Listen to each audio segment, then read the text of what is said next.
अल्लाह के रसूल ने 25 साल की उम्र में 40 साल की खदीजा के साथ रहकर पूरी दुनिया को दिखा दिया कि देखो मुझसे 15 साल उम्र में बड़ी औरत, उसके साथ कैसे रहा जाता है। बुढ़ापे की कोई शिकायत नहीं आई है, बल्कि जब तक खदीजा जिंदा रही, नोट कीजिएगा मेरी बात, जब तक खदीजा जिंदा रही इतना प्यार किया अल्लाह के रसूल ने खदीजा से, और खदीजा ने भी इतना प्यार दिया नबी अकरम को कि अल्लाह के रसूल ने कोई दूसरी शादी खदीजा की जिंदगी में नहीं की। आपने और शादियां की हैं, लेकिन कब? खदीजा के इंतकाल के बाद। लेकिन खदीजा जब तक जिंदा रही तब तक आपने दूसरी शादी नहीं की। और जानते हो ये चीजें आपको रामायण और गीता में नहीं मिलेंगी, ईसाइयत में नहीं मिलेंगी। जब खदीजा का इंतकाल हो गया और आपने 1-2 शादियां और कर ली और आयशा भी आपकी जिंदगी में आ गई, तो आप ताज्जुब करेंगे। एक दिन कुर्बानी का दिन था, यहां से आप देखिए, एक दिन बकरा ईद का दिन था, कुर्बानी का दिन था, आपने जानवर ज़िबा किया और ज़िबा करने के बाद उसका गोश्त पककर जब हजरत आयशा सिद्दीका ने अपने हस्बैंड को दिया, अल्लाह के नबी को दिया, कुर्बानी के गोश्त की पहली बोटी अल्लाह के नबी के पास आती है। आपने प्याला उठाया और उस गोश्त की बोटी को लेकर जैसे ही मुंह में लगाते हैं, खाते नहीं, उसको वापस कर देते हैं और आंखों में आंसू आ जाते हैं। रोते हुए पूछा अम्मा आयशा ने, मेरे सरताज क्या हुआ? अरे अल्लाह के नबी आपको ये क्या हो गया है? तो अल्लाह के नबी जवाब देते हैं, आयशा आज मुझे खदीजा की याद आ रही है। खदीजा इस दुनिया में नहीं है, इंतकाल कर चुकी हैं। लेकिन इंतकाल के बाद जबकि हजरत आयशा एक जवान बीवी नबी के पास बैठी है, लेकिन नबी अकरम गोश्त नहीं खा रहे हैं, क्या कहते हैं? आयशा आज मुझे खदीजा की याद आ रही है, खदीजा जिंदा होती तो वो भी मेरे साथ बैठकर खाना खाती, मेरे साथ बैठकर गोश्त तनावुल फरमाती। पूरी दुनिया को बता दिया, आए नबी की जिंदगी पर लांछन लगाने वालों, आए मोहम्मद साहब की जिंदगी पर जुल्म करने वालों, इल्जाम लगाने वालों, ये नबी का प्यार था कि अपने से 15 साल बड़ी औरत के साथ इस तरह रहे कि उसके इंतकाल के बाद भी उसको भूल नहीं सके, इंतकाल के बाद भी उसको भुला नहीं सके। खदीजा इस दुनिया में नहीं है, लेकिन अल्लाह के रसूल अपने दिल से खदीजा को नहीं निकाल सके। फरमाया आयशा जब तक खदीजा की सहेलियों को गोश्त नहीं पहुंच जाएगा मैं नहीं खाऊंगा। फिर आपने जानवर के गोश्त के टुकड़े किए, उसकी बोटियां बनाई और पैकेट बना बनाकर आपने खदीजा की सहेलियों को पहुंचाया। और खदीजा की सब सहेलियों को जब गोश्त पहुंच गया तब अल्लाह के नबी ने गोश्त खाया। तो प्रैक्टिकल करके अगर बताया तो किसने बताया? इस्लाम ने। इसलिए मैं कहता हूं कि दुनिया का कोई मजहब कंप्लीट नहीं है, कंप्लीट अगर कोई मजहब है तो इस्लाम है। और इसीलिए कुरान ने क्या कहा? अल-यौमा अकमलतु लकुम दीनकुम व अतममतु अलैकुम निअमती व रज़ीतु लकुमुल इस्लाम दीना। आए मोहम्मद सल्लल्लाहु अलैहि वसल्लम आज मैंने तुम्हारे इस दीन को मुकम्मल कर दिया।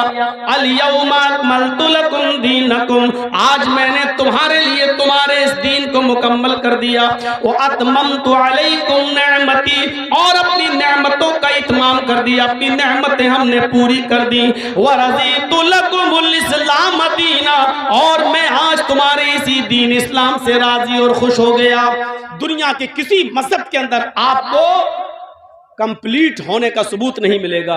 अगर मुकम्मल कोई मजहब है, देखिए बैठो कैसे, इस्लाम बताता है। दुनिया के किसी धर्म में देख लो, खड़े होकर खाना चाहिए कि बैठ के खाना चाहिए, ना हिंदू धर्म बताएगा, ना ईसाई बताएगा, ना यहूदी बताएगा, लेकिन इस्लाम बताएगा कि खाना कैसे खाओ। 3 तरीके बताए, या तो दोनों पैर ऊपर करके उखड़ू बैठ के खाओ, या दोनों पैर पीछे कर लो जैसे अत्तहियात में बैठा जाता है उस तरीके से बैठ के खाओ।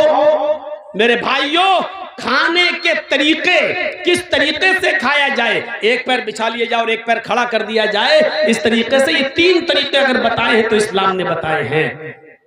दुनिया के किसी धर्म ने यह नहीं बताया कि कितना खाओ। इस्लाम कहता है कि खाते वक्त अपने पेट के 3 हिस्से कर लो, एक हिस्सा खाओ, एक हिस्से में पानी पियो और एक हिस्सा खाली छोड़ दो, ताकि तुम अल्लाह को याद कर सको, अल्लाह का जिक्र कर सको। आज की मेडिकल साइंस कहती है जो लोग पेट भर के खाना खा लेते हैं, जिसको हमारे यहाँ कहा जाता है ठूस कर खाना, हलक तक खा लेना, जो इतना खाते हैं वो हमेशा बीमारियों में मुब्तला रहते हैं। और अल्लाह के रसूल के मुताबिक, सुन्नत के मुताबिक अगर कोई लोग खाना खाने शुरू कर दें, 2 हिस्से में खाएं, एक हिस्सा खाली छोड़ दें, तो ये बीमार हो ही नहीं सकता, क्योंकि पेट तमाम बीमारियों की जड़ है। पेट तमाम बीमारियों की जड़ है। जब पेट ठीक रहेगा तो आदमी अपने आप सही रहेगा। तो ये कंप्लीटली अगर कोई मजहब है, मुकम्मल कोई मजहब है, तो वो इस्लाम है। इसीलिए फरमाया वमन यब्तगी गैरल इस्लामी दीनन फलन युक़बल मिन्हु, इस्लाम को छोड़कर अगर कोई दूसरा दीन तलाश करोगे तो वो हरगिज़ कबूल नहीं किया जाएगा। इस्लाम को छोड़कर अगर कोई दूसरा दीन तलाश करोगे तो वो हरगिज़ कबूल नहीं किया जाएगा, वो दीन माना ही नहीं जाएगा। इस्लाम को छोड़कर अगर कोई दूसरा दीन तलाश करोगे तो वो कबूल नहीं किया जाएगा। वहुवा फिल आखिरति मिनल खासिरीन, और वो आखिरत के अंदर खसारा उठाने वालों में से, नुकसान उठाने वालों में से होगा। यह है इस्लाम। इसके अलावा दूसरा दीन तलाश करोगे तो वो कबूल नहीं किया जाएगा।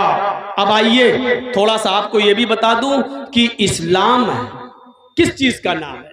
हम समझते हैं कि जो कुछ भी कर लो वो इस्लाम है। नहीं नहीं, इस्लाम 2 चीजों का नाम है, रब के कुरान का और मुहम्मदुर रसूलुल्लाह के फरमान का। आप कितना भी अच्छा काम कर लें, कितना भी अच्छा काम कर लें, लेकिन अगर कुरान की मोहर नहीं है या मुहम्मदुर रसूलुल्लाह सल्लल्लाहु अलैहि वसल्लम की उस पर मोहर नहीं है, तो वो अल्लाह के यहाँ कबूल नहीं होगा। देखिए यहाँ हर मसलक के लोग आए होंगे, ज्यादातर अहले हदीस हैं, मैंने मान लिया। लेकिन एक बात याद रखिएगा, बहुत गौर से सुनिएगा, किसी पर कोई क्रिटिसाइज नहीं होनी चाहिए, किसी पर कोई हमला नहीं होना चाहिए। हर आदमी को अपने मसलक पर अमल करने का इख्तियार है। लेकिन ये बात कौन नहीं मानेगा कि इस्लाम कुरान और हदीस का नाम है। मसला ये नहीं है कि आप जोहर में 12 रकात पढ़ते हैं या 10 रकात पढ़ते हैं। मसला ये नहीं है कि तरावी 8 रकात पढ़ना चाहिए या 20 रकात पढ़ना चाहिए। मसला ये नहीं है कि मगरिब के अंदर 5 रकात पढ़ना चाहिए या 7 रकात पढ़ना चाहिए, ईशा की 7 रकात पढ़नी चाहिए या 17 रकात पढ़नी चाहिए। ये कोई मसला नहीं है। मसला ये है कि हम जो इबादत कर रहे हैं वो जनाबे मुहम्मदुर रसूलुल्लाह के तरीके पर हो रही है या नहीं हो रही है, बस इतनी सी बात है। हर मुसलमान जब भी नमाज पढ़े तो वो ये सोचे कि जनाबे मुहम्मदुर रसूलुल्लाह ने ऐसी नमाज पढ़ी या नहीं, ऐसा रोजा रखा या नहीं रखा। मसलन रोजा इफ्तार का टाइम हो रहा है हमारे यहाँ, मान लीजिए हरिश्चंद्रपुर में 5:25 पर, एक मिसाल दे रहा हूँ। अब आदमी 5:25 पर बैठा हुआ है, हम रोजा नहीं खोलेंगे। नहीं नहीं, क्यों? पता नहीं सूरज डूबा होगा या नहीं डूबा होगा। 5:30 हो गए फिर भी रोजा नहीं खोल रहा। नहीं नहीं, थोड़ा सा और भूखा रह लूं तो और ज्यादा सवाब मिलेगा। तो मिलेगा? अब वो ईशा तक रुक जाता, नहीं ईशा तक और भूखा रह लूं और ज्यादा सवाब मिलेगा, तो उसको सवाब मिलेगा? नहीं मिलेगा। क्या होगा? गुनाह और पड़ेगा। क्यों? क्योंकि उसने रोजा तो रखा लेकिन रोजा मुहम्मदुर रसूलुल्लाह के तरीके पर नहीं रखा। अल्लाह के नबी सल्लल्लाहु अलैहि वसल्लम ने यह फरमाया था कि लोग, मेरी उम्मत उस वक्त तक खैर और भलाई में रहेंगे जब तक कि वो रोजा इफ्तार करने में जल्दी करेंगे। अब जल्दी करने का यह भी मतलब नहीं है कि असर के बाद ही खोल लो। जल्दी करने का मतलब यह है कि जैसे ही 5:25 पर सूरज डूबा आप फौरन रोजा इफ्तार कर लो, लेट मत होइए। अब जर्जीस साहब के यहाँ मान लीजिए हरिश्चंद्रपुर में 5 बजे सहरी का टाइम खत्म हो रहा है सुबह। जर्जीस साहब की आंख लग गई, 7 बजे उठे। क्या हुआ यार, सहरी नहीं कर? अच्छा कितना? 5 बजे सहरी का टाइम खत्म था, 7 बज गए, 2 ही घंटा तो लेट हुए, चलो अब सहरी कर लेते हैं। सहरी 7 बजे कर ली। उधर 5:25 पर इफ्तार का टाइम हो गया, नहीं अभी नहीं इफ्तार करेंगे क्योंकि 2 घंटे बाद सहरी की थी, इसलिए 2 घंटे बाद इफ्तार करेंगे। उधर हम 5:25 के बजाय 7:25 पे इफ्तार कर रहे हैं। टाइम तो बराबर हो गया ना, टाइम तो बराबर हो गया ना। लेकिन ये रोजा नहीं माना जाएगा क्योंकि सहरी का टाइम खत्म हो रहा था 5 बजे, आपको 4:59 तक सहरी करना थी, 5:01 पे नहीं करना थी, लेकिन आप तो 7 बजे कर रहे हैं। आपने उसूल तोड़ दिया, ज़ाब्ता तोड़ दिया, नबी अकरम का बनाया हुआ कानून तोड़ दिया। इसलिए आपका रोजा कबूल नहीं किया जाएगा, चाहे आप 7:30 बजे खोलें, 8:30 बजे खोलें, 9:30 बजे इफ्तार करें, लेकिन नहीं माना जाएगा, क्योंकि रोजा रखना मकसद नहीं है, शरीयत की पाबंदी कराना मकसद है। आइए एक और चीज से समझा देते हैं हम आपको। एक कागज है मेरे पास, मान लीजिए जेब में पड़ा होगा, ये मान लीजिए एक लिफाफा है हमारे पास, इस पे मैंने एक लेटर लिख दिया और पोस्ट बॉक्स में डाल दिया। सुनिएगा, बड़ी अच्छी मिसाल दे रहा हूं, पोस्ट बॉक्स में डाल दिया, लेकिन उस पर 5 रुपए का जो टिकट लगता है सरकारी लिफाफे पर, वो हमने चिपका दिया, सरकारी टिकट, और एड्रेस लिखा। बताइए तो, जब 5 रुपए का सरकारी टिकट लग गया और एड्रेस भी सही है, तो हमारा लेटर अपने एड्रेस पर पहुंचेगा या नहीं पहुंचेगा? पहुंच जाएगा। सरकारी टिकट नहीं लगाया, लेकिन लिफाफा हमने 1000 रुपए का खरीद लिया, बहुत खूबसूरत है, डिजाइनदार है, बहुत अच्छा है, कागज बड़ा उम्दा है, उसकी कीमत 1000 है। उस लिफाफे पर हमने लेटर लिखकर रख दिया, लेकिन सरकारी टिकट 5 रुपए का नहीं लगाया, तो क्या वो अपने एड्रेस पर पहुंचेगा? नहीं पहुंचेगा, और पहुंचेगा तो बैरिंग बन जाएगा, आपसे वसूल कर लिया जाएगा 10 गुना। नहीं पहुंचेगा, क्यों? क्योंकि उस पर सरकारी मोहर नहीं लगी है, सरकारी टिकट नहीं लगा है। तो पता चला कि 5 रुपए का सरकारी टिकट लग गया तो पहुंच जाएगा, 1000 का खरीद लिया लेकिन सरकारी टिकट नहीं लगा तो नहीं पहुंचेगा। इसी तरीके से जोहर की नमाज 10 नहीं 12 पढ़ लो, 12 नहीं 12,000 पढ़ लो, मगरिब की नमाज 5 नहीं 7 पढ़ लो, 7 नहीं 7,000 पढ़ लो, तरावी 8 नहीं 20 पढ़ लो, 20 नहीं 20,000 पढ़ लो, लेकिन उस पर सरकार की मोहर नहीं है, यानी जनाबे मोहम्मद रसूलुल्लाह की मोहर नहीं है, तो वो हमारी नमाज अल्लाह के यहाँ कबूल नहीं होगी। मेरे भाइयों, रकातों की तादाद का कोई मसला नहीं है, मसला ये है कि अल्लाह ने कुरान में क्या कहा है, माताकुमुर रसूलु फखुज़ूहु व मा नहाकुम अन्हु फंतहु। रसूल तुम्हें जो दे, जिसने माँ को समझ लिया वो सब कुछ समझ गया। आज पूरी तकरीर मेरी समझ जाओगे अगर माँ को समझ लिया। माँ ये वाली माँ नहीं जिसके पेट से बच्चे पैदा होते, ये माँ नहीं, माँ अताकुमुर रसूल। यहां इस आयत में जो लफ्ज़ माँ आ रहा है उसको मैं कह रहा हूं, माँ अताकुमुर रसूल फखुज़ूहु। माँ के 2 माना हैं, जहन में रखिएगा, दिमाग में, माइंड में। माँ के कितने माना हैं? या इस जगह 2। पहला माना जो, और दूसरा माना जितना। माँ अताकुमुर रसूल का पहला तर्जुमा क्या होगा? माँ अताकुमुर रसूल, रसूल जो दे वो ले लो।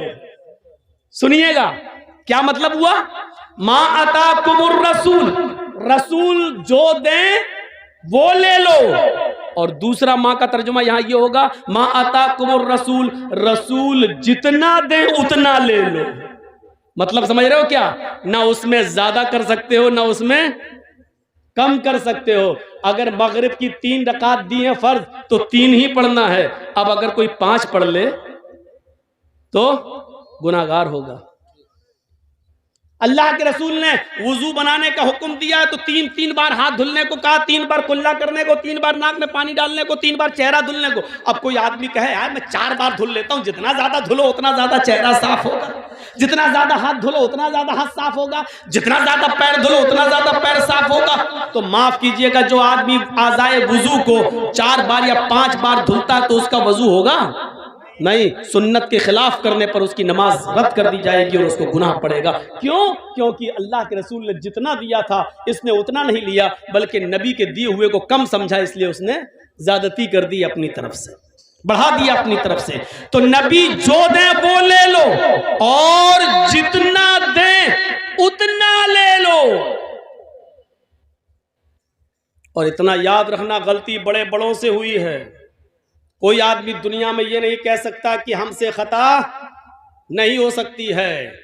इस्लाम जानबूझकर खता करने को गुनाह करार देता है, लेकिन अनजाने में, मसलन हम बहुत पढ़े लिखे, एक मिसाल दे रहा हूं, मान लीजिए मैं बहुत पढ़ा लिखा लेकिन हमको तहकीक करने में कोई गलती हो गई, लेकिन इल्म हो जाने के बाद कि सही चीज ये है, हम जो है वो गलत हैं, तो फिर सही चीज आ जाने के बाद हमको गलत चीज को छोड़ना पड़ेगा, हमें गलत चीज को तर्क करना पड़ेगा।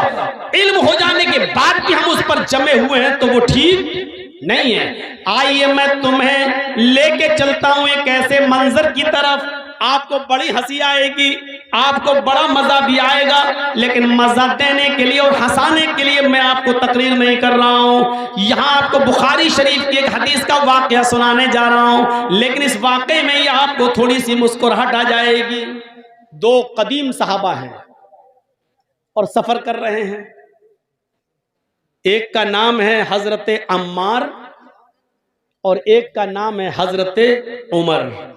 उमर फारूक का तो नाम बहुत अच्छी तरह जानते हो, और अम्मार का भी नाम जानते हो कि हजरत सुमैया के बेटे हैं अम्मार। वो सुमैया जिनको शर्मगाह में नेजा दाखिल कर दिया गया था और इस्लाम में पहली जो शहीद हुई थी खातून वो।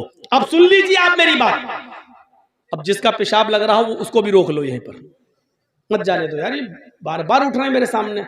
असल में बात ये नहीं है, मेरे सामने उठना गलत नहीं है। एक बार हैदराबाद में मैं तकरीर कर रहा था तो कोई मेरे सामने से उठा तो मैं समझा पेशाब करने जा रहा है। वो पेशाब करने के बजाय वो सीधा मेरे माए काके पकड़ के फेंक देता है, और उसके बाद में लाठी डंडे और टमाटर अंडे चले वहां फेंके गए। तो मुझे वही मेरे दिमाग में भरा हुआ है, जब भी सामने से कोई उड़ता तो मुझे डर लगता है कि ये माइक पकड़ने ना आ रहा है। अब वही दिमाग है। मैंने कहा नहीं, वो भूखा आदमी, उससे पूछा दो दो क्या, कहता 4 रोटी। तो जो दिमाग में भरा होगा वही है ना, तो मेरे दिमाग में ये भरा है। जो भी सामने से उठता है मैं समझता हूँ ये माइक पकड़ने तो नहीं आ रहा है। जैसे अभी मौलाना मेरे कान में बोले तो मुझे यही लगा, कहीं कुछ लगा मुझे, लेकिन वो कान में बोल दिए, समझा दिए, ठीक है। तो सुनिए, एक थे अम्मार और एक थे उमर, दोनों सफर में थे। अब मैं अपनी स्पीड थोड़ी स्लो कर रहा हूं, आपको तभी आप समझ पाएंगे। दोनों सफर कर रहे हैं और रात में जंगल से गुजर हो रहा है। सोचते खतरनाक जानवर हैं, इसलिए इसी जंगल में सो लिया जाए, आराम कर लिया जाए। उन्होंने अपनी अपनी चादर बिछाई और सो गए। फजर की नमाज में दोनों को उठना था, फजर की नमाज में दोनों को उठना था। बड़ा दिलचस्प वाकया सुना रहा हूं, आपको भी मजा आएगा, सुनिए। और जिनको मसला मालूम नहीं होगा वो मसला भी जान जाएंगे। दोनों को फजर की नमाज में उठना था और दोनों फजर की नमाज के वक्त उठे, लेकिन दोनों ही जुम्बी हो गए। जुम्बी समझते हैं? दोनों को ही गुस्ल की जरूरत पड़ गई। अब तो समझ गए ना, खुलकर कहने की जरूरत नहीं है। यानी दोनों इंसान हैं, आदमी सोता है, दोनों को ही नाइट फॉल हो गया। अब गुस्ल करना पड़ेगा तभी नमाज होगी, लेकिन पानी नहीं है। अब क्या किया जाए? तो हजरत अम्मार कहते हैं, उमर जी मुझे मसला मालूम है। कहा क्या? सुनिए, बहुत स्लो सुना रहा हूं ताकि आपके दिमाग में बिल्कुल घुसा दूं। कहा उमर मुझे मसला मालूम है। अल्लाह के नबी जुमे का खुतबा दे रहे थे तो आपने फरमाया जब पानी न मिले तो पाक मिट्टी से तयम्मुम कर लो। हजरत उमर कहते चुप रहो, जिस मस्जिद में अल्लाह के नबी ने ये खुतबा दिया उसमें हम भी थे। आपने ये बात कही थी कि पानी ना मिले तो तयम्मुम कर लो, लेकिन वो वुजू के लिए कहा था, गुस्ल के लिए नहीं। हमको वुजू की जरूरत नहीं है, गुस्ल की जरूरत है। अल्लाह के रसूल ने उस मस्जिद में जो जुमे का खुतबा दिया था उसमें यह कहा था कि अगर वुजू के लिए पानी ना मिले तो तयम्मुम कर लो।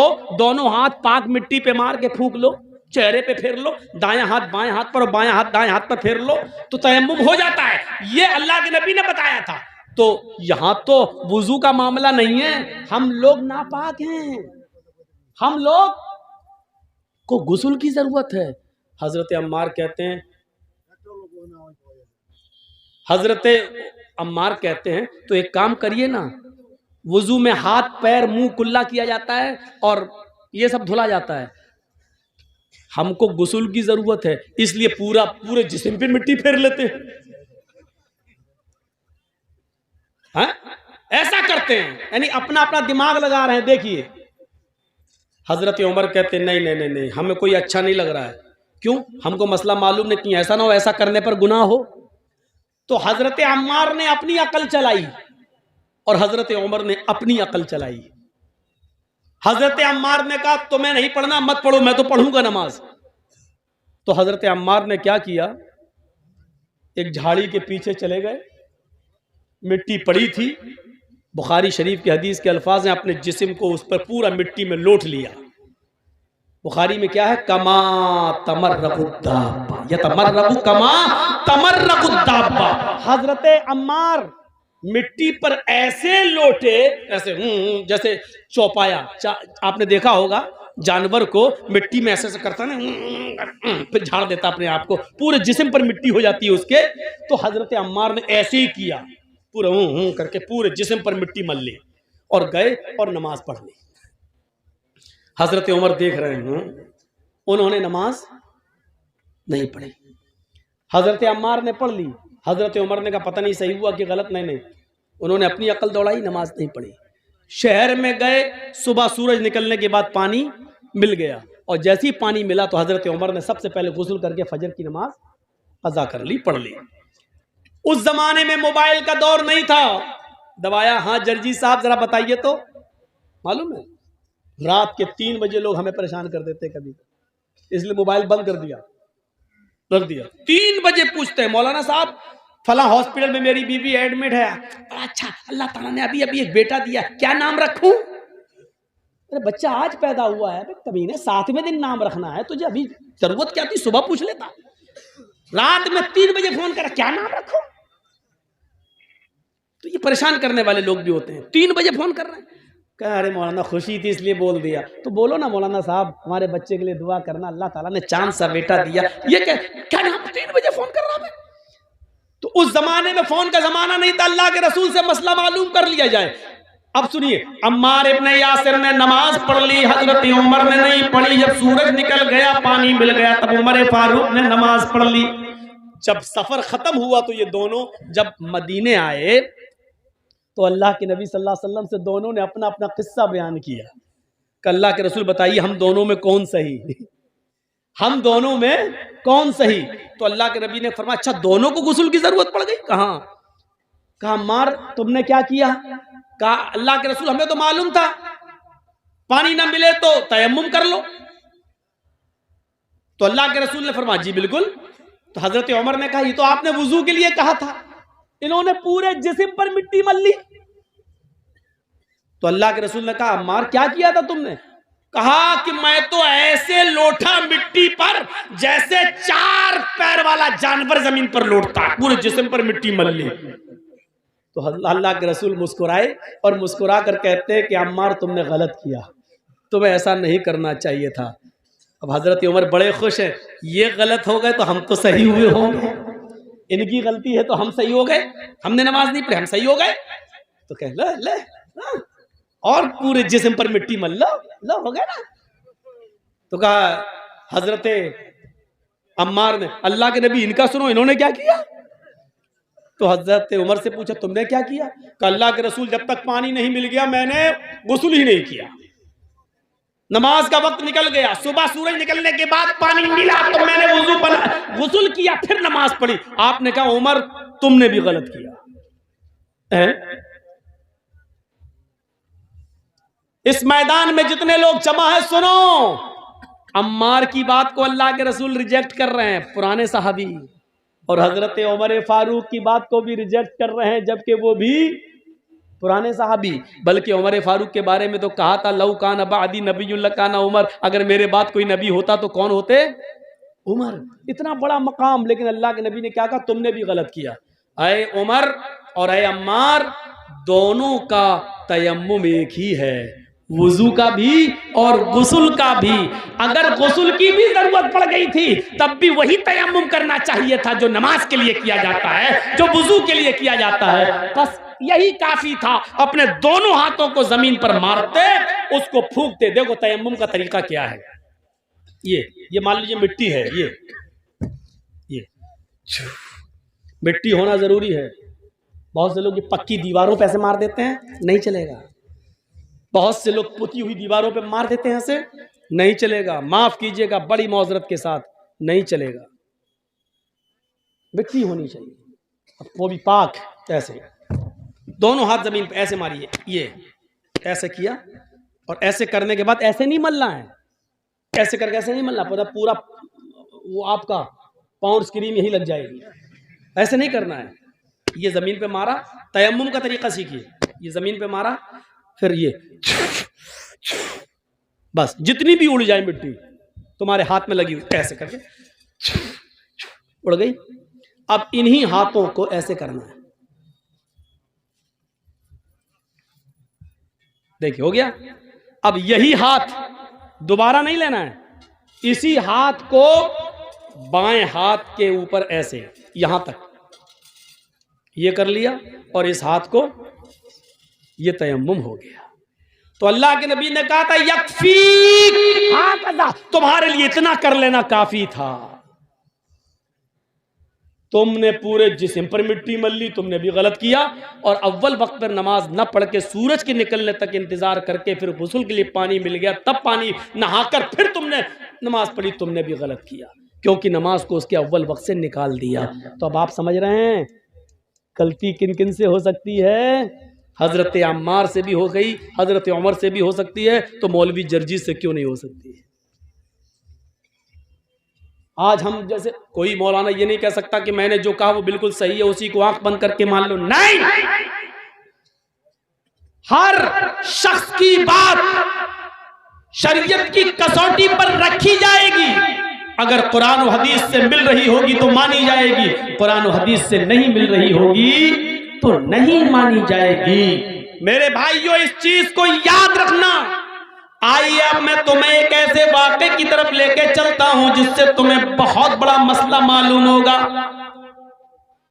हजरत उमर फारूक खुतबा दे रहे हैं, सुनिए, हजरत उमर फारूक खुतबा दे रहे हैं, और उस खुतबे के अंदर अल्लाह के फरमा रहे हैं कि लोगों, आजकल मेहर बहुत बढ़ गया है। मेहर, मेहर जानते हैं ना, लड़की की शादी में जो रखा जाता है उसको आपके यहाँ क्या बोलते हैं?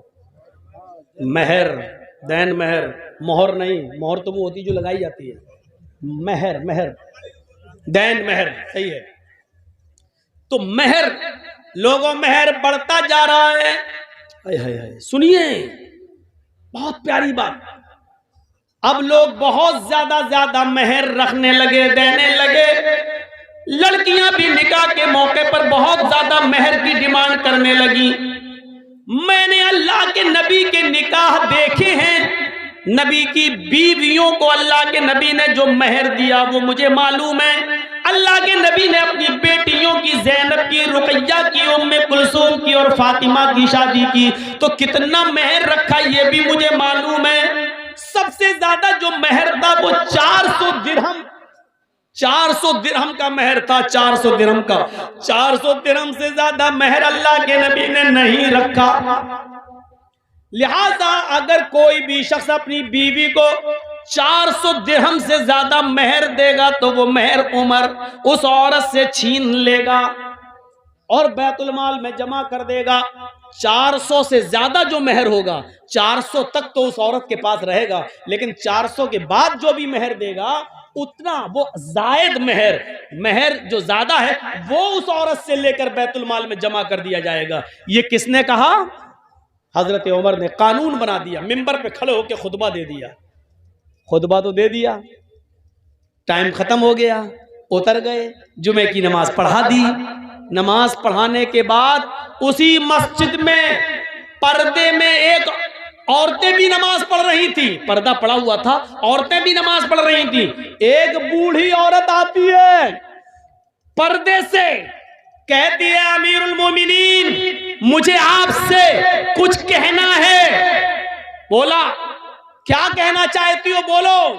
कहा वहीं आना चाहती हूं, मैंने पैरों में सॉक्स मोजे पहन रखे हैं, हाथों में मैंने दास्ताने ग्लव्स पहन रखे हैं, मेरा चेहरा छिपा हुआ है, मैं वहीं आकर आपसे रूबरू मिलना चाहती हूं, आपने मसला गलत बता दिया। हजरत उमर फारूक से कह रही है एक औरत कि आपने मसला गलत बता दिया। हजरत उमर कहते हैं मैंने गलत बता दिया? कि हाँ, आओ इधर।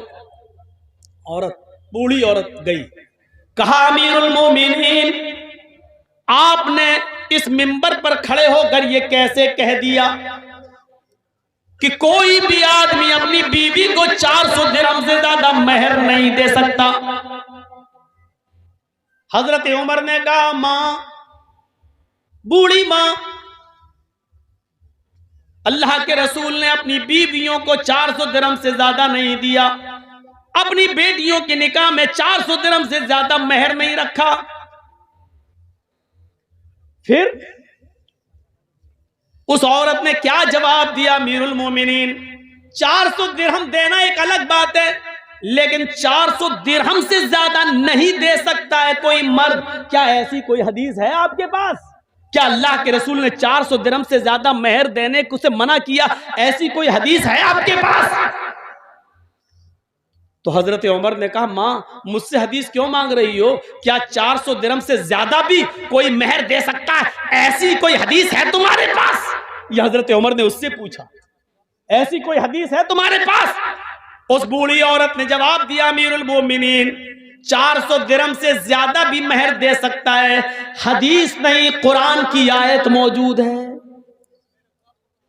हजरत उमर ने कहा, कुरान में है? मैं रोज कुरान पढ़ता हूं। का रोज पढ़ते हो तब भी आपको नहीं मालूम? जल्दी बताओ। आए बूढ़ी औरत, आए मां, जल्दी बताओ वो कौन सी कुरान की आयत है जिसमें लिखा हो कि 400 दिरहम से ज्यादा भी दे सकता है शौहर अपनी बीवी को मेहर। उस औरत ने, बूढ़िया ने कुरान की आयत पढ़ी, वो आतैतुम इहदाहुन्ना किंतारन फला ताखुजू मिन्हु शैआ। सोचिए, वो आतैतुम इहदाहुन्ना किंतारन, तुम में से कोई भी शख्स अपनी बीवी को ढेर सारा माल देना चाहे तो दे सकता है, जितना चाहे उतना दे सकता। किंतारा, खजाने के खजाने दे सकता है, महल दे सकता है, मकान उसको दे सकता है, प्रॉपर्टी दे सकता है, जमीन दे सकता है, जायदाद दे सकता है। महर में उसके नाम पूरा का पूरा फ्लैट बुक कर सकता है, उसके नाम कर सकता है। जो शौहर अपनी बीवी को महर में जो देना चाहे दे सकता है। फला ताखुजू मिन्हा शैया, फिर तुम उसमें से कुछ भी लेने का हक नहीं रखते। कोई भी उस औरत से छीन नहीं सकता, ये उस औरत का हक है, उससे कोई उसका हक नहीं छीन सकता है। शौहर भी दे दे तो फिर वो भी वापस नहीं ले सकता।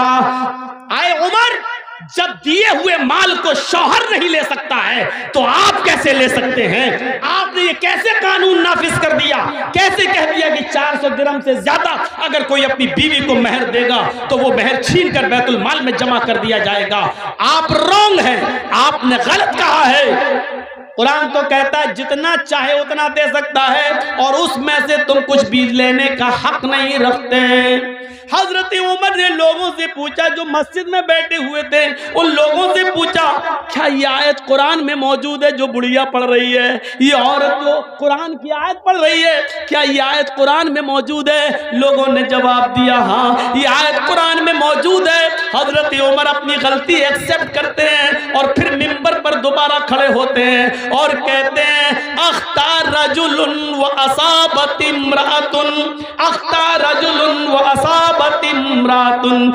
मर्द ने गलती की और एक औरत ने दुरुस्त बात की, एक औरत ने सच्ची बात की है, लिहाजा उमर अपनी बात वापस ले रहा है। अब इस औरत की दी हुई कुरान की आयत को नाफिज करता है। लोगों, तुम जितना चाहो अपनी बीवी को मेहर दे दो, अब मैं किसी से मेहर की रकम नहीं छीनूंगा और बैतुल माल में जमा नहीं करूंगा। मेरे भाइयों, एक आदमी कोई गलत फैसला कर सकता है, लेकिन दलील आ जाने के बाद, कुरान की आयत आ जाने के बाद उसको मानना ही पड़ता है। जो आदमी गलत ही पर नहीं, मैंने जो कहा वही सही है, सही बात आ जाने के बाद भी गलती पर लटका रहे, नहीं मैंने जो कहा वही सही है, तो ये चीज गलत होती है। हजरत उमर फारूक ने कहा, अख्तर रजुलन, मैंने गलती की है, मर्द से खता हो गई, औरत ने सच्ची बात कही है, और फिर अपनी बात को वापस ले लिया। यही है सलफ, यही है मेरे भाइयों। इस्लाम की सही बात आ जाने के बाद आदमी सही बात को ले ले और अपनी पुरानी रविश छोड़ दे, अपना पुराना तरीका तर्क कर दे, अपना पुराने तरीके से तौबा कर ले और सही बात पर अमल करना शुरू कर दे।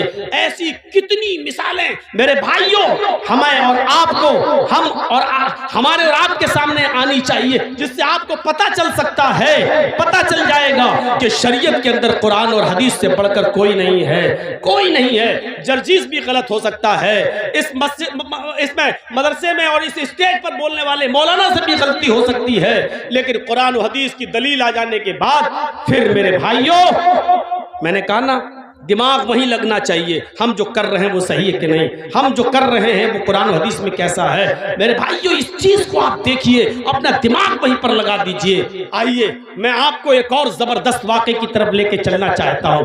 जबरदस्त वाक़या, जबरदस्त।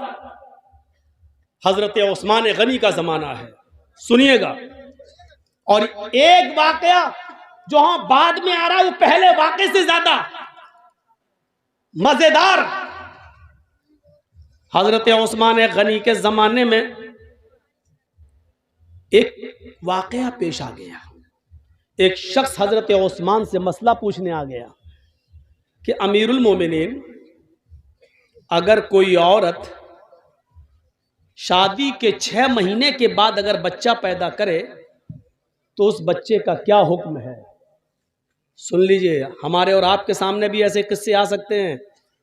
हरीश चंद्रपुर वालों, अगर आपके इलाके में किसी लड़की की शादी हो जाए और 6 महीने के बाद अगर उसके बच्चा पैदा हो जाए तो उस बच्चे का क्या हुक्म होगा।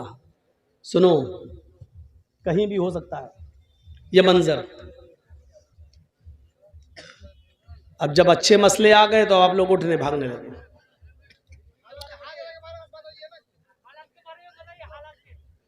अब हम हर आदमी के कहने पर तो नहीं चल सकते हैं भाई। हर आदमी अगर राजीव गांधी बनेगा तो कैसे काम चलेगा। नहीं, आपको कुरान हदीस नहीं सुनना है। ये जलसा आपने दीन के नाम पे किया है कि योगी और मोदी के नाम पे किया है। तुम कहोगे हालात के नाम पे चलना है। मौलाना कहते हैं कुरान हदीस बोलो, अहले हदीस पे बोलो, इस पे बोलो, तो हर आदमी के कहने पर तो नहीं चल सकता हूं ना। मैंने बंगाल के अंदर 20 साल से तकरीरें की हैं, लेकिन सच बताऊं, आपने रिकॉर्ड तोड़ दिया है। इस गांव ने रिकॉर्ड तोड़ दिया है। मुझे आज तक भरे मजमे में जलसे में किसी ने नहीं टोका है जो आपने आज ये टोककर और स्टेज पर ये बोलकर आज मेरे सामने ये कही जा रही है। हर आदमी मुझे अपने उंगली के इशारे से नचाना चाह रहा है। नहीं होता है ऐसा। अपनी आदत सुधारिए आप लोग। आइंदा इस जलसे में हम आएंगे या नहीं आएंगे, ये हमें 50 बार सोचना पड़ेगा कि आपके गांव में आऊं या इस गांव के नाम पर हम रेड लाइन लगा दें और क्रॉस कर दें, ये हमें सोचना पड़ेगा। मजाक बना के रख दिया आपने कुरान और हदीस का। ये कहते हैं अहले हदीस के बारे में बोलते, वो कहते हैं हालात के बारे में बोलिए। ड्रामा बना के रख दिया आपने जलसे का। ये तकरीर है या खिचड़ी है कि दाल भी मिलाओ चावल भी मिलाओ। सुनिए, हजरत उस्मान गनी से पूछा जा रहा है कि 6 महीने में अगर बच्चा पैदा हो जाए तो क्या हुक्म है उसका। हजरत उस्मान गनी कहते हैं कि वो औरत बदचलन है। शादी के बाद 9 महीने के बाद बच्चा पैदा होना चाहिए, 6 महीने में कैसे हो जाएगा। कहने लगे, अमीरुल मोमिनीन, मेरी शादी को 6 महीना हुआ है, मेरी शादी को 6 महीना हुआ है और 6 महीने के बाद आज ही मेरी बीवी ने एक बच्चा पैदा किया है। समझ रहे हैं ना आप उस सहाबी के पूछने का मकसद क्या है। वो ये पूछना चाहते हैं कि अमीरुल मोमिनीन, मैं इस बच्चे को जायज बच्चा मानूं या नाजायज। ऐसा तो नहीं कि मेरी बीवी का कहीं पहले कोई कांटेक्ट रहा हो और जिना की पैदावार हो और ये मेरा बच्चे का नाम पा जाए। हजरत उस्मान गनी कहते हैं कि बिल्कुल नहीं, वो औरत बदचलन है तुम्हारी, लिहाजा उसने 6 महीने में जो बच्चा पैदा कर दिया वो गलत किया है। ये जुमेरात का दिन था। जुमेरात का दिन जानते हैं ना, गुरुवार, थर्सडे था। जुमे का खुतबा जब उस्मान गनी देने लगे तो वो आदमी सामने बैठा हुआ था। जिसकी बीवी ने 6 महीने के बाद बच्चा पैदा किया, वो बैठा हुआ है। हजरत उस्मान खुतबा देते देते कहने लगे, लोगों, इसकी बीवी ने कल एक बच्चा पैदा किया है और वो बच्चा 6 महीने के बाद पैदा हुआ है। शादी के 6 महीने के बाद कोई बच्चा पैदा नहीं होता है। इसकी बीवी ने शादी के 6 महीने के बाद ही बच्चा पैदा कर दिया है। लिहाजा अगले जुमे को इसकी बीवी को लाया जाएगा और जमीन पे सीने के बराबर गाड़ कर पत्थरों से मार मार के उसको खत्म कर दिया जाएगा। उसको जिनाकार मानते हुए उसकी जान ले ली जाएगी, उसको कत्ल कर दिया जाएगा। हुक्म भी दे दिया। जुमे का खुतबा खत्म, जबकि उस्मान गनी का फैसला गलत था। अब सुनिए गलत कैसे था। जब जुमे का खुतबा खत्म हो गया, हजरत उस्मान ने नमाज पढ़ा दी। उसी मस्जिद में हजरत अली भी बैठे हुए थे। जब जुमे की नमाज खत्म हो गई तो हजरत अली ने लोगों से कहा, थोड़ी देर आप सब बैठे, हजरत उस्मान ने एक मसला गलत बता दिया है। तमाम लोग बैठ गए कि देखे हजरत अली क्या दलील पेश करते हैं। एक औरत के कत्ल का हुक्म दिया जा चुका है, देखे हजरत अली क्या उस औरत को कैसे बचाते हैं, देखें उस औरत को कैसे बचाते हैं। हजरत उस्मान कहते हैं, आय अली कहिए। कहा, अमीरुल मोमिनीन, आपने ये मसला गलत बताया है कि कोई औरत 6 महीने में अगर बच्चा पैदा कर दे तो वो बच्चा नाजायज है। हजरत उस्मान कहते हैं, 6 महीने में अगर बच्चा पैदा हो जाए तो वो गलत नहीं हुआ। हजरत अली ने कहा, नहीं, आज तक किसी औरत ने 6 महीने में बच्चा पैदा किया? हजरत अली ने कहा कि वो मेरा मामला नहीं है और उसका इल्म मुझे नहीं है, किया कि नहीं किया वो मैं नहीं जानता। क्या अल्लाह के नबी के जमाने में किसी औरत ने 6 महीने में कोई बच्चा पैदा किया? हजरत अली मुस्कुरा कर जवाब देते हैं कि मुझे इसका भी इल्म नहीं है। कहा, जब इसका इल्म नहीं है तो फिर क्यों कह रहे हो? कहा, कह सिर्फ इसलिए रहा हूं कि 6 महीने के बाद अगर कोई बच्चा पैदा हो जाए तो वो गलत नहीं है। अच्छा, तुम ये भी कह रहे हो अल्लाह के नबी के जमाने में किसी औरत ने 6 महीने में बच्चा पैदा नहीं किया?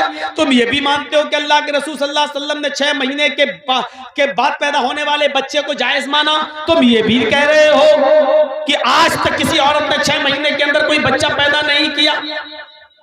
फिर तुम ये कह रहे हो कि 6 महीने में जो बच्चा पैदा हो जाए वो जायज? क्या दलील है? क्या अल्लाह के रसूल से कोई हदीस है?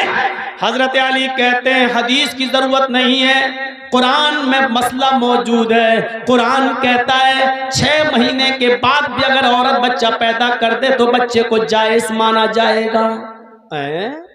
हजरत उस्मान कहते हैं, क्या कुरान में लिखा है? ये कुरान जो रोज मैं पढ़ता हूं। हजरत अली कहते हैं, आप पढ़ते हैं लेकिन शायद गौर नहीं कर सके। हजरत उस्मान ने कहा, लोगों दलील मांगो अली से। हजरत अली ने कहा, दलील सुनो। अब दलील सुनिए और सुनो, गीत बहुत सुन चुके हो, गाने बहुत सुन चुके हो, इधर उधर की लफाजियां बहुत सुन चुके हो। जलसा में चंदा लिया है कुरान के नाम पे, हदीस के नाम पे कि जलसा होगा, कुरान हदीस की बातें होंगी। अब जब कुरान हदीस सुनाई जा रही है तो सुनकर इस जलसे को हलाल करो, वरना यहां बैठना भी आपका हलाल नहीं होगा। सुनो, हजरत अली दलील दे रहे हैं। दलील क्या? दलील हाय उस्मान, अल्लाह ताला फरमाता कुरान में, वल्वालिदातु युरज़िअना औलादहुन्ना हौलैनि कामिलैन।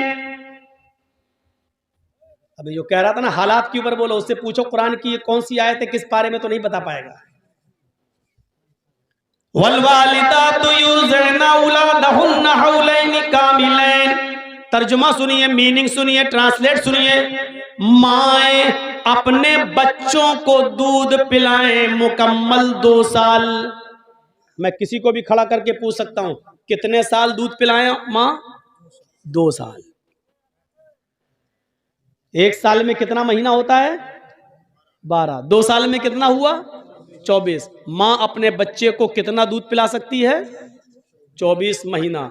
2 साल। कामिलैन मतलब मुकम्मल। कंप्लीट, यानी 2 साल तक पिला सकती है, 2 साल से 1 दिन भी ज्यादा नहीं। पहले छुड़ा सकती है, 2 साल से पहले दूध छुड़ा सकती है, लेकिन 2 साल के बाद 1 दिन भी ज्यादा पिलाने की इजाजत नहीं है। बच्चा पैदा हुआ 6 महीने में, और दलील क्या दे रहे हैं हजरत अली? मां अपने बच्चे को दूध पिलाए 2 साल। ये दलील है? ये दलील है? अब सुनिए हजरत उस्मान क्या कहते हैं हंसते हुए, अली ये तो दूध पिलाने की इद्दत बता रहे हो, दूध पिलाने की मुद्दत बता रहे हो कि दूध पिलाएं 2 साल तक। यहां दूध पिलाने पे एतराज नहीं है, हमने किसी को मना नहीं किया कि 2 साल तक दूध ना पिलाएं। बात यह है कि 2 साल, बच्चा 6 महीने के बाद पैदा हो जाए फौरन तो वो बच्चा जाए, उसकी दलील दो। हजरत अली कहते हैं वहीं आपको ला रहा हूं। पहले तो ये बता दूं कि दूध पीने की मुद्दत कितनी है? 2 साल 24 महीने। मान रहे ना कि हाँ, कौन मना करेगा, कुरान की आयत 24 महीना दूध पीने के है ना, कहा अच्छा चलो दूसरी दलील ले लो। हाँ दो, जल्दी दो, 6 महीने में बच्चा पैदा हो जाओ जायज, जल्दी दो दलील। वफिसालुहु फी आमैन, हजरत अली ने दलील पलट दी, बस कुरान की दूसरी आयत पेश कर दी। मां अपने बच्चे का दूध छुड़ाएं 2 साल में। पहली जगह क्या था? पिलाएं 2 साल तक। दूसरी आयत में क्या है? छुड़ाएं 2 साल में। बात तो एक ही है, इधर से कान पकड़ो चाहे इधर से कान पकड़ो, बात तो एक ही है ना। 2 साल तक पिलाओ या 2 साल के अंदर अंदर छुड़ाओ, दोनों सूरतों में बात एक ही है। हजरत उस्मान कहते हैं मुझे बेवकूफ समझ रखा है क्या? अरे पिलाएं 2 साल तक या छुड़ाएं 2 साल में, बात तो एक ही है। कहा हम आपको मजबूत कर रहे हैं ताकि आप पलट ना जाएं। 2 साल मान रहे ना कि हाँ, 24 महीने मान रहे ना, हाँ ये किसकी इद्दत है, मुद्दत है? का दूध पिलाने की। दूध पिलाने की मुद्दत 2 साल है ना कि हाँ। अब सुनो तीसरी दलील जिसमें अल्लाह ने हमल और दूध छुड़ाने की दोनों की गिनती को और मुद्दत को एक साथ बयान कर दिया है। कुरान में तीसरी जगह अल्लाह ने फरमाया वहमलुहु, हमल देखिए, वहमलुहु वफिसालुहु सलासून शहरन, वहमलुहु वफिसालुहु, औरत के हमल की और दूध छुड़ाने की मुद्दत 30 महीने है। कितना? सलासून शहरन, कितना महीना? 30, 10, 20, 30, कितना हुआ? 30 महीना। आए उस्मान, 30 महीना किसकी मुद्दत है? हजरत उस्मान कहते हैं हमल की और दूध छुड़ाने की। क्या मानते हो ना? दोनों की मुद्दत कितनी है? का 30 महीना। 30 महीने में 24 महीने आप अलग कर दो दूध छुड़ाने के या दूध पिलाने के, ये दोनों की मुद्दत है ना 30, और अल्लाह दूध पिलाने की मुद्दत 24 महीने बता चुका है, यानी 24 महीने तक बच्चा दूध पी सकता है। तो 24 महीने 30 में से आप माइनस कर देंगे, 30 में से 24 को माइनस करो तो कितना बचा? हजरत उस्मान कहते हैं 6 का वहमलुहु, यही हमल की मुद्दत है। वहमलुहु वफिसालुहु सलासून शहरन, यही हमल की अकल्ले मुद्दत है, यानी औरत कम से कम 6 महीने के बाद बच्चा पैदा अगर करती है तो वो बच्चा जायज माना जाएगा, वो बच्चा नाजायज नहीं माना जाएगा। 6 महीने से पहले अगर कोई बच्चा पैदा करती है औरत तो वो बच्चा नाजायज माना जाएगा, वो बच्चा हराम माना जाएगा। लेकिन 6 महीने के बाद अगर कभी भी बच्चा पैदा करती है तो वो बच्चा जायज है। ओहो, ऐसी नई नई बातें जो अभी तक नहीं सुनी हो वो तो सुनने रहे। हालात पे बोलो, अरे हालात पे क्या बोलो? हालात तो ये है कि यूपी में देख लीजिएगा वही फिर आ रहा है घूम फिर के, जिसके सर पे बाल नहीं है। और क्या सुनना चाहते हो? हालात पे सुनना चाहते हो तो इन चैनल वालों को बुलाना छोड़ दो, इन पे पाबंदी लगा दो, हालात पे बोलना शुरू कर देंगे। ये लोग ऐसी ऐसी चीजें और हेडिंग बना के पेश करते हैं कि यूपी में 6 महीने तक हमारे ऊपर पाबंदी लग गई है, हम यूपी में प्रोग्राम नहीं कर सकते। हालात पे तुम बुलवाते हो, पाबंदी यूपी में लग रही है मेरे ऊपर। इन लोगों ने, अभी मैंने वसीम रिजवी के ऊपर तकरीर की, मैंने कहा कि सब कुछ बदल दिया तेरा, सब कुछ बदल दिया। मैंने ये कहा मशीन कैसे बदलेगा? मैंने कहा खतना इशारा था, इन कमीनों ने मशीन तक बना दी, एडिट कर दिया, उसका फोटो बना दिया और उस शर्मगाह भी बना दी और मेरा फोटो भी लगा दिया। अब बताइए कि इनसे क्या उम्मीदें रखी जाएं? आप कहते हैं हालात पे बोलो, अभी तकरीर खत्म नहीं होगी, सुबह का सूरज बाद में निकलेगा, ये अपलोड करके पहले डाल देंगे और सुबह मेरे घर पे सीआईडी पहुंच जाएगी। आप किसी के बेटे हैं, हम किसी के बेटे नहीं हैं। आप किसी बाप की औलाद हैं, हम किसी बाप की औलाद नहीं है। क्या हमें अपने आप को सेफ नहीं करना है? डरते हैं मौलाना, तो चल मेरे साथ कल से आना शुरू कर दे, मैं देखता हूं कि तू डरता है कि नहीं डरता है। मौलाना कलीमुद्दीन जैसे नेक मौलाना बेचारे हैं, आज वो जेल की सलाखों के अंदर है।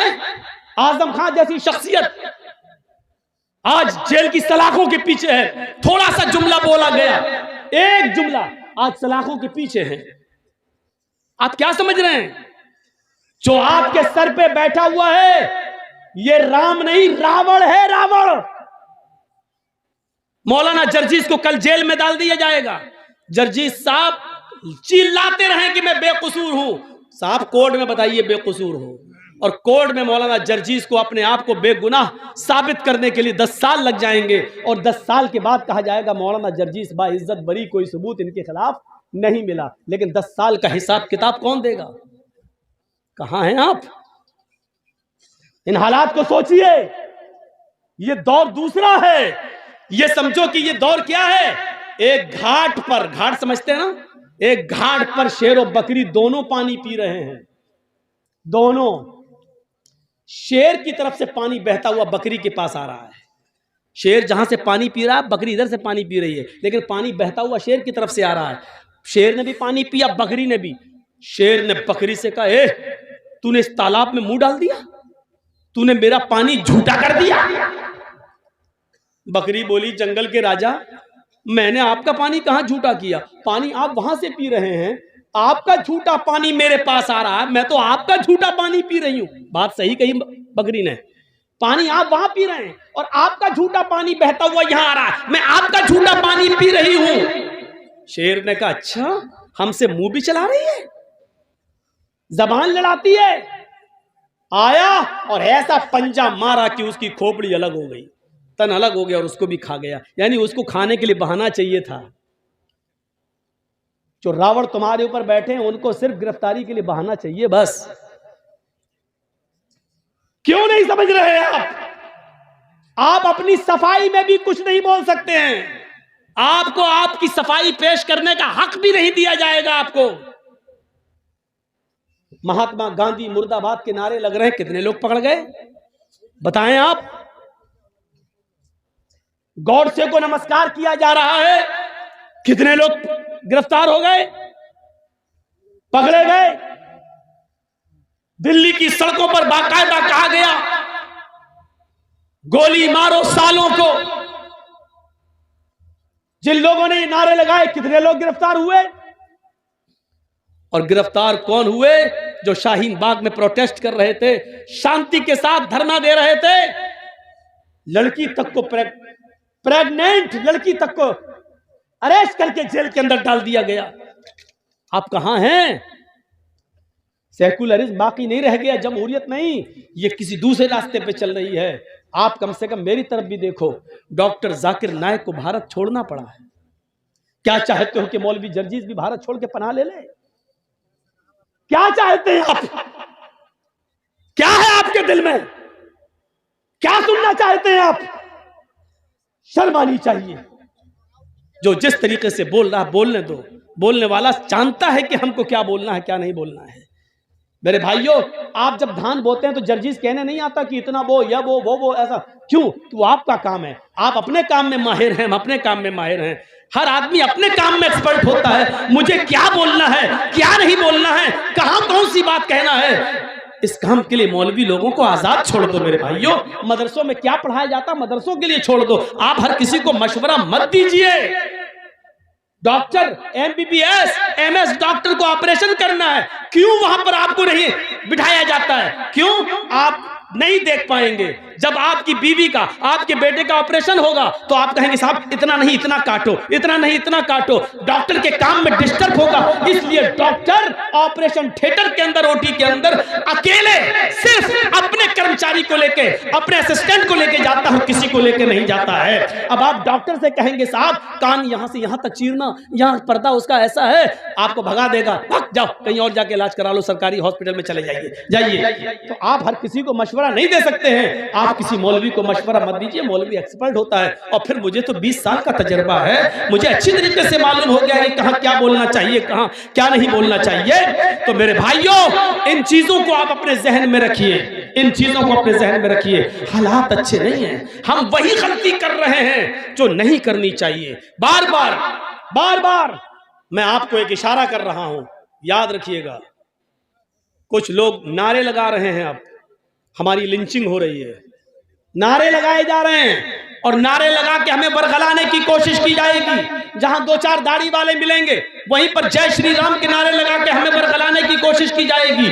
अक्लमंद इंसान वो है जो इनके बरगलाने में ना आए और खामोशी के साथ गुजर जाए। ये अक्लमंदी है इस जमाने में, आज के इस दौर में। जरूरी नहीं है, अब सुन लो मेरी बात, अगर कोई पागल कुत्ता मौलाना जर्जीस को काट ले उसके पैर में, तो उसका जवाब क्या कि मौलाना जर्जीस भी उस पागल कुत्ते के पैर में काटने जाए? आप क्या कहोगे जर्जीस को? एक पागल कुत्ते ने हमें काट लिया है, अब हम भी पकड़ो और काट रहा। लोग कहें कितना बड़ा पागल है, यही पागल है। अगर कोई पागल कुत्ता हमारे पैर में काट ले तो इसका यह मतलब नहीं है कि जर्जीस साहब भी उस पागल कुत्ते को काटने जाएं। कुछ लोग इस वक्त पागल हो चुके हैं पावर को देखकर। कुछ लोग जानते हैं कि हमारा पावर है, हमारा आदमी बैठा हुआ है सीट पर, गवर्नमेंट का नशा है, वो जानते हैं कि गोली मारो सालों को, देश के गद्दारों, कुछ भी, हमारा कुछ नहीं होगा। पूरे दिल्ली में ट्रंप के जाने तक तो मैं कुछ नहीं बोलूंगा, ट्रंप के जाने के बाद हम आपकी भी नहीं सुनेंगे। इस तरीके की बातें जो कही गई हैं, वो जानते हैं कि हमारा कुछ नहीं होगा। मेरे भाइयों सुन लीजिए, आप ये हालात बना दिए गए हैं, ऐसे मौके पर खामोशी का मुजाहिरा कर रही है आप। कुछ कुत्ते पागल हो गए हैं, पागल नशा है उनको कि हमारे ऊपर किसी का हाथ है। अब इस पागल कुत्ते को अगर आप समझ जाएं तो पूरी तकरीर कामयाब है। मैं नाम नहीं लूंगा, सॉरी, माजरत के साथ, आप मुझे आइंदा बुलाएं या ना बुलाएं, मैं नाम नहीं लूंगा। लेकिन इस पागल कुत्ते को अगर आपने समझ लिया तो समझ लो कि पूरी तकरीर समझ गए आप। मेरे भाइयों, अगर कुछ पागल कुत्ते हमारे पैर में काट लें तो इसका यह मतलब नहीं है कि हम भी उस पागल कुत्ते को काटने जाएं।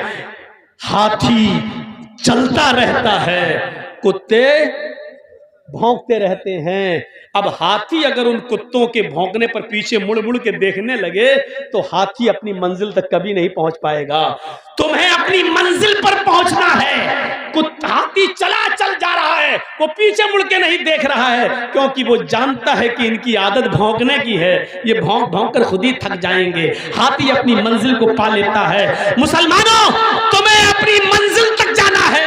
हरिश्चंद्रपुर वालों, तुम्हें अपनी मंजिल तक जाना है, इसलिए भौंकने वाले कुत्तों के भौंकने को मत देखो।